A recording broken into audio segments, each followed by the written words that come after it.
Video শুরুতে তোমাদের প্রথমেই দেখাই বন্ধুরা চিকেন কষা, গ্যাসে চিকেন রান্না করছি।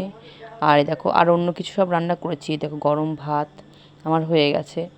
আর আজকে করেছি তেঁতুল দিয়ে ছোলার ডাল, আর করেছি ডাঁটা দিয়ে, গাছের ডাঁটা, পটল পেঁপে টেপে, এটা নিরামিষ তরকারি। ডাঁটা তরকারিটা আমাদের বাড়িতে সকলেই খুব ভালোবাসে। আর দেখো এখানে করেছি কচুর লুতি, যেটা সবথেকে প্রিয়, আমার খুব ভালো লাগে খেতে। গাছের লেবু দিয়ে এই লুতি দিয়ে টকটক মেখে খেতে খুব ভালো লাগে। পটল ভাজা, ডিম ভাজা করেছি বন্ধুরা। আর এই দেখো রুটি প্রতিদিনই যেহেতু করতে হয়, বাবা সকালে ভাত খায় না, রুটি খায়। আর এই কথা বলতে বলতে আমার মাংসও রেডি হয়ে গেছে। চিকেনটা কেমন হয়েছে বলো তো বন্ধুরা, কষা কষা লাল লাল করেছি। বিকালে ছেলেকে নিয়ে গেছিলাম বাজারে, একটা ব্যাগ কিনে দিয়েছি ওর। ব্যাগটা তোমাদের পরে একদিন ভিডিওয় দেখাবো যে ব্যাগটা কেমন ব্যাগ কিনেছি, কত দাম পড়েছে, সবই বলবো তোমাদের।